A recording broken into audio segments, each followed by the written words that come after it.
अमरावती जिल्ह्याच्या राजकारणात खळबळ उडाली आहे। जीव घेण्याच्या कटाच्या आरोपात बच्चू कडू व गोलू माहोरेंसह तिघांविरोधात गुन्हा दाखल करण्यात आला आहे। नमस्कार, आपण पाहत आहात सहारा समाचार। मी संकेत अशोकराव अपाले तुम्हा सर्वांचं स्वागत करतो आहे सहारा समाचारमध्ये। काय आहे प्रकरण पाहूया सहारा समाचारच्या सविस्तर वृत्तांकनामध्ये। चांदूर बाजार पोलीस ठाण्यात एका गंभीर स्वरूपाच्या प्रकरणी माजी आमदार बच्चू कडू व त्यांच्या सहकाऱ्यांविरोधात जीवघेणा कट रचल्याचा गुन्हा दाखल करण्यात आला आहे। या घटनेमुळे परिसरात एकच खळबळ उडाली आहे।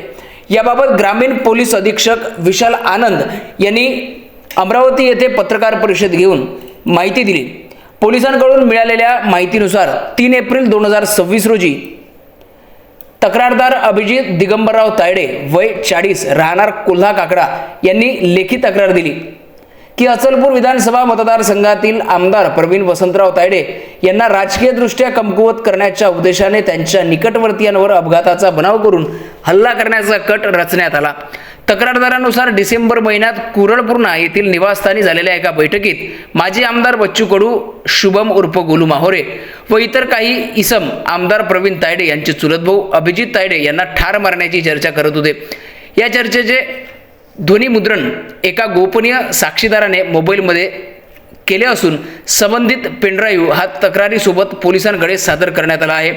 प्राथमिक तपासात तक्रारीत काही तथ्य आढळून आल्याने पोलिसांनी बच्चू कडू, शुभम उर्फ गोलू माहोरे व इतरांच्या विरोधात भारतीय न्याय संहितेच्या कलम 55/58 व 61 अंतर्गत गुन्हा नोंदविण्यात आला आहे।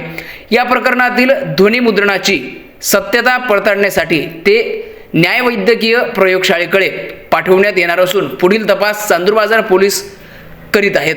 दरम्यान तक्रारदार तसेच आमदार प्रवीण तायडे व त्यांच्या कुटुंबियांच्या जीवितास धोका असल्याचा उल्लेखही तक्रारीत करण्यात आला आहे। याच पार्श्वभूमीवर संबंधितांविरोधात कठोर कारवाई करण्याची मागणी करण्यात आली आहे। पोलिसांनी नागरिकांना कोणत्याही अफवांवर विश्वास ठेवायचा नाही असे आवाहन केले असून कायदा व सुव्यवस्था अबाधित राखण्यासाठी सहकार्य करायचे आहे असे सांगितले आहे। तसेच कायदा मोडणाऱ्या विरुद्ध कठोर कारवाई करण्यात येईल असाही इशारा त्यांनी दिला आहे। गोपनीय रेकॉर्डिंगमुळे उघड झाला संपूर्ण कथित कट। पेनड्राईव्हमुळे प्रकरणाला नवे वळण आले आहेत आणि अपघाताच्या नावाखाली हत्येचा कट। संपूर्ण प्रकरण आपण सहारा समाचारच्या माध्यमातून जाणून घेतलं आहे। यावरती बच्चू कडू यांची काय प्रतिक्रिया आली आहे हे आपलं पाहणं महत्त्वाचं असणार आहे। तर बघूया बच्चू कडू यांची ती प्रतिक्रिया। आज मला आता समजलं का मी काही कोणाच्या तरी हत्या करण्याचा कट रचला आहे। वास्तविक अशा पद्धतीचं आपण गेलं आयुष्य आमचं संपलं, असं काही कुठं आपण करत नाही आहे, परंतु आमचाच कसा कट रचला असं त्याच्यातून सिद्ध होते का बच्चू कडूला बदनाम कसं करता येईल, त्याला अटक कसं करता येईल। आम्ही जे 1.5 लाखासाठी आंदोलन करणार होतो रेग्युलर भरणाऱ्या शेतकऱ्यासाठी, त्याच्यासाठी कार्यकर्त्याचं खच्चीकरण करणे का तुमचा नेताच का आम्ही अंदर टाकू शकतो, तुमचा काय केव्हा आहे, अशा पद्धतीचा हा कट आहे। तो म्हणतात का आमच्यासाठी कट केला, मला असं वाटतं हा व्यवस्थित आमच्यासाठी हा केलेला कट आहे। आणि असे ऑडिओ व्हिडिओ तर महाराष्ट्रात कित्येक असतात, कधीच कोणावर गुन्हे दाखल होत नाही। आणि SP किती भारी आहे बरं बघा, म्हणजे इतके सगळे जिल्ह्याभर काही घटना होतात मोठ्या, त्याच्यातून कधी प्रेस झालेली नाही।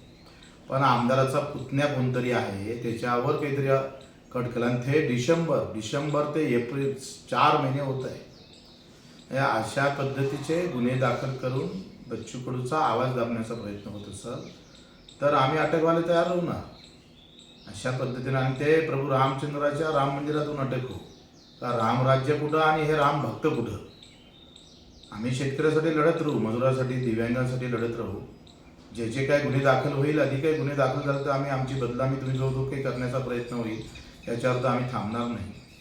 आणि मी आता उद्यापासून एव्हरेस्टला चाललो आहे। 2 महिने अगोदर आमचं हा कॅम्प ठरला होता। संविधान घेऊन आम्ही एव्हरेस्टच्या बेस कॅम्पपर्यंत जात आहोत। आणि उद्या असं नाही म्हटलं पाहिजे पडून गेला म्हणून, हे फार अगोदरच्यापासून तिकीट आहे, 15-20 दिवस अगोदरपासून काढलेलं आहे। आणि काय प्लॅनिंग असतं बघा, सकाळी 6 वाजता उठले आज SP साहेब आणि त्यांची टीम चांदूरला आली, 7:30 वाजता 7 वाजता गुन्हा दाखल झाला। म्हणजे त्याच्या अगोदर मला एका कार्यकर्त्याचा कॉल आला का मला आमदारांना बोलावलेलं आहे, तुझे 2 मोबाईल दे, ते आमच्याजवळ रेकॉर्डिंग आहे सगळं, ते व्हिडिओ दे. मग SP चा एक फोन आला का दे तुला त्याच्यातून बाहेर काढतो वगैरे असं, नाही तर 40-50 लाख रुपये देतो असं पण म्हटलेलं आहे. या सगळ्या गोष्टी किती गुंतागुंतीच्या आणि कशा पद्धतीनं फसवल्या जातं.